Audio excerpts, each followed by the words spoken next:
It was a crisp autumn morning when the pack of wolves was finally discovered by law enforcement. The officers had received a tip about a group of wild animals living in the woods just outside of town, and they were determined to get to the bottom of it. As they approached the den, they were startled to see a young girl emerge from the shadows.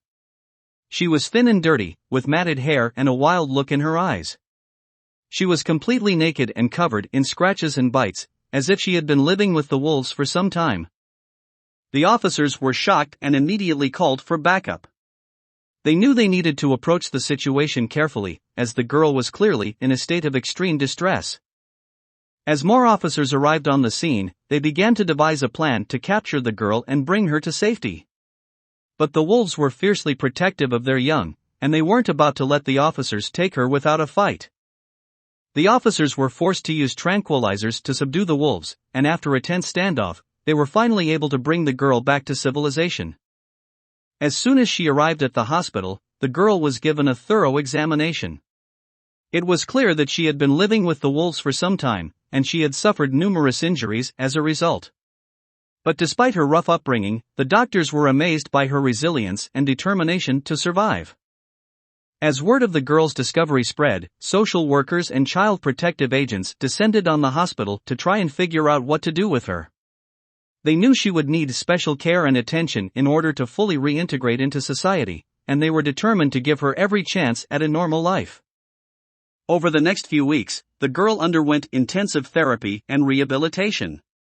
She was given proper medical care, and she was taught basic skills such as how to speak, dress herself, and interact with other people. It was a long and difficult process, but the girl was a quick learner and she seemed to thrive on the attention and structure. As she began to adapt to her new surroundings, the girl slowly started to open up about her past. She told the social workers about how she had been orphaned at a young age and left to fend for herself in the wilderness. She had been on her own for so long that she had forgotten how to be human, and the wolves had taken her in and raised her as one of their own. As the girl's story unfolded, it became clear that she had been through a great deal of trauma and pain. But despite everything she had been through, she remained hopeful and determined to make the most of her new life. In the end, it took years of hard work and dedication, but the girl was eventually able to fully reintegrate into society. She went on to attend school, make friends, and even go to college.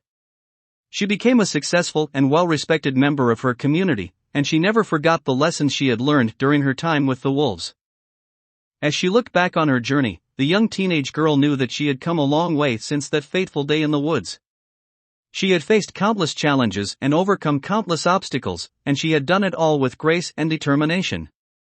But as much as she had grown and changed during her time in civilization, she couldn't shake the feeling that her true home was with the wolves.